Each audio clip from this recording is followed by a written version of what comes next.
every once in a while, I come across someone who's gotten confused by reading the philosophical vegan wikis on Name the Trait. I consider these to be propaganda pieces. I'll let you judge for yourself. We're just going to rip through it real quick, and I'll just show you where the issues are. Okay, so here is the first wiki. This is dealing with the original argument as I had it written a while ago. Let's just go through the table of contents. Okay, so Name the Trait's invalidity. All right off the bat, this is a category error. You're criticizing a natural language argument as if it were a formal argument. This is not a formal argument. I've never stated that it's a formal argument, and I didn't know any formal logic at the time of writing this argument. So I'm just going to dismiss any criticisms that treat this as if it's a formal argument as category errors. It's also worth pointing out that what they do in here is they formalize the argument such that it comes out invalid. That's not a very meaningful criticism. It's very easy to take a natural language argument, then formalize it such that it comes out valid or invalid. I mean, as you all know, here's a formalization that is perfectly deductively valid. So whether it comes out valid or invalid is largely just going to depend on how the formalizer interprets the argument. And of course, these people, I think it's safe to say, have a very strong bias against the argument. Okay, so Name the Trait's invalidity. That's a category error. You may as well be criticizing a couch for not being a pancake. The importance of logical validity, category error, logical validity, category error, semantic issues, deeming versus being. Okay, so the criticism here is that the language isn't consistent throughout the argument. It's a fine criticism to make. It would be more appropriate if the argument were formal, obviously, because if, for example, you have some proposition like X is of moral value and then some other proposition like X is deemed to be of moral value, you couldn't represent those both with the same propositional variable because they're separate propositions. Now, in the context of an informal argument, it's not as meaningful a criticism because I can easily just say, like, look, I mean, just take whatever interpretation works on your meta-ethics. If you think moral value is something that we deem beings to have, then just interpret both as deeming. If you think moral value is something beings just have regardless of whether we deem it to be the case, then just use the being interpretation. And the formal argument doesn't actually make any statement about what exactly moral value is, right? You can cash it out on whatever meta-ethic you might have. Okay, so now meaning of trait. This is where they say there's two interpretations of what trait could mean. We could mean something all-encompassing, like just anything that is true of the being in question. Or on the other hand, you could have trait refer to some narrower subset of the things true of the being in question. Now, they try to point out an issue on either interpretation. I would agree that there is an issue on the interpretation where trait is a subset of the things true of the being in question. Obviously, if that's the case, then you're just going to be able to say that the moral value difference is coming from that set of true things of the being that aren't covered by the word trait. So if there's like traits here and then there's some other things that are true of the being, the moral value difference could be contained in those other things. So trait has to be an all-encompassing term for the argument to function. Now, their issue with the all-encompassing definition of trait is they think that then the argument is going to say that you could have a human being have the trait of not being human. That's just based on a misreading of the argument. They're assuming that throughout the trait equalization process, the being remains human. That is nowhere stated to be the case. Okay, let's continue. Steel Manning Name the Trait. That's just going to be their attempt to make the argument stronger. Summary of issues. That's just going to be summarizing the issues in the article. Proof of invalidity in first-order logic. Category error. Displaying the logical form in first-order logic. Category error. The logical form. Category error. The logical form. Category error. Showing Name the Trait is logically invalid. Category error. Part 1. Counterexample. Okay, so they give a counterexample here. Now, this is still basically all in the context of them talking about formal logic, so this is presumably a counterexample to their formalization, which obviously I'm going to take issue with their formalization.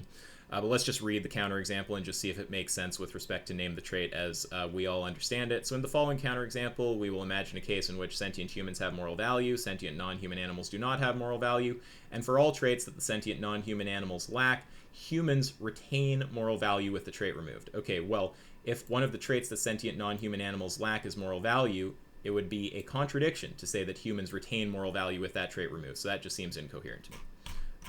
Okay, let's get back here. Whoa, my bad.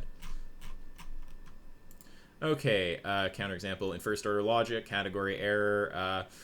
proving the counterexample renders name the trait invalid, category error, checking the validity directly, category error. Okay, so the alternative interpretation of name the trait. So he takes it to be an alternative interpretation when I explain name the trait by like showing objects on the screen and then their lists of properties or traits. You know, better not say properties. They try to capitalize on that too. You'll see in a minute. So he thinks that's an alternative interpretation, you know, whatever. Let's just say it's an alternative interpretation. Who cares? He has issues with it, right? So the first is bundle theory. He thinks that name the trait assumes bundle theory, or might assume bundle theory. Okay, so bundle theory is a thesis in ontology about objecthood. It says that the only things true of an object are its properties. And then if you take trait to just be equivalent to properties, well, then there's something other than traits. So even if you equalize all the traits, there can still be some kind of difference between the beings. Maybe if you're a substance theorist, you're going to say the substance is still different. So there's still some basis for moral differentiation, right? So that's just based on a false understanding that trait is equivalent to property. Trait is an all-encompassing term. If you're talking to someone who believes in substance, like you're talking to a substance theorist, then substance would be counted as a trait because it's a thing true of the being in question.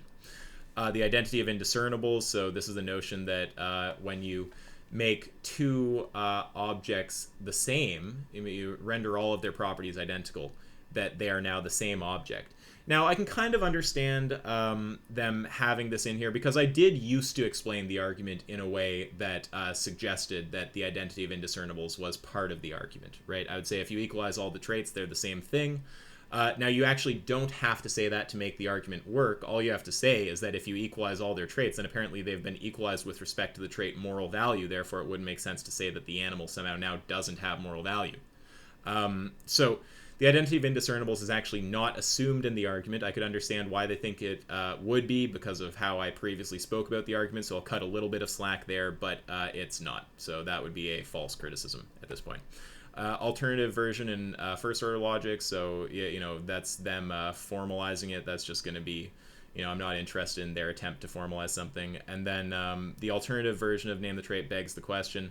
So here they actually they claim that premise 2 begs the question, right? But it's premise 2 of their formalization, right? Which I'm not interested in their formalization. Okay, now excluding essential properties. So that's again the same kind of criticism as it's just again looking at what is meant by trait, right? If trait refers to some subset of the things true of the being in question, then there's some other thing that's also true, right? It's not the case that trait accounts for everything true of the being in question. Then you can equalize all the traits and there's still something left unequalized. Maybe the essential property is left unequalized, and that's the basis for moral differentiation. So that would again just rely on a wrong reading of the argument. Trait is an all-encompassing term. It would include essential properties. So related problems, this is not actually dealing so much with name the trait. Those are just criticisms of me. Problems with part 2 of name the trait, commitment to non-exploitation. So that's where they try to say that the argument assumes some kind of deontology. So it's not actually explicitly stated what non-exploitation means, and I've never been any kind of like rigid deontologist. So you could cash that out on consequentialism, you could cash it out on threshold deontology, or if you're talking to a pure deontologist, you could cash it out on some kind of strong deontology. Okay, corrections, so that's where they try to present their own versions or variations of the argument, and then conclusion.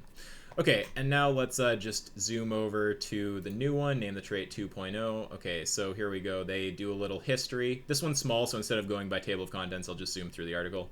So history, they give some history, formal argument. It's worth noting that they're going off version 3. We're on version 5 now.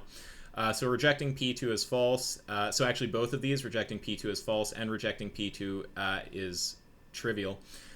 So these all rely on like harping on the notion of category X. Now, I mean, just to sort of make that obvious, if you just look through this, I mean, the whole thing is just about category X, right? So category X is actually language that has been removed at this point from the argument. I think that it's simpler for people to understand without that being there. So any criticism that relies on category X is just not going to apply. So we can skip through those. And then refuting P1, this is very strange. I've read this over a few times at this point. I truly don't understand how he thinks he's refuting P1. And the strangest part is that it's titled refuting P1. But then down here, he says, The structure is valid, and question begging or not, the premises are true, so the argument is sound. Well, if the premises are true, I'm not sure how you're refuting one of the premises. I mean, that just seems like you're contradicting yourself. I take refuting to mean that the premise is not true, right? So, I mean, if it's true, then I don't see how you're refuting it. And then he says, that nonetheless, we can just find ways to not fall in category X. Now, again, I could just dismiss these criticisms because category X isn't actually in the current formalization of the argument, but we can look at them anyways. So you can say humans are irreducible to animals. So that's a very strange claim to make, right? When we're talking about reducibility or equalization, all we're talking about is getting all the properties true of both beings, if you have a list of them, and then just going through that list, and then just where they differ, just equalizing them. I don't see any kind of argument for why that's a problem, right? So I don't really know what else I could say. All he's saying here is that you could deny that they're reducible. Well, I mean, I'd be curious for what the case is for denying that. I don't know if he'd still hold that this is a meaningful criticism with category X gone. I don't know. And then humans would lose moral value, so this is just where you name a trait. And of course, naming a trait would be a way to avoid falling in category X. And then the niche, he says, well, the logic still holds. Those who can name traits that would make them appear to be complacent moral monsters may not be persuaded to veganism by the argument. For example, those who would endorse raising, killing, and eating mentally challenged humans on the basis of an IQ trait. So the criticism there seems to be that it might not persuade certain people, and I've never claimed that the argument would persuade everybody. But, I mean, again, if he acknowledges that this is the kind of thing you have to bite the bullet on to be someone who doesn't align with or isn't persuaded by the argument, I mean, I think that kind of proves the point, which is that you can show people who disagree with who do name a trait, right? You can show those people to hold moral systems that are really out of whack with what most people would accept. So there is a browse through of the issues with the two wikis, and that's all that I really have to say. Okay, till next time.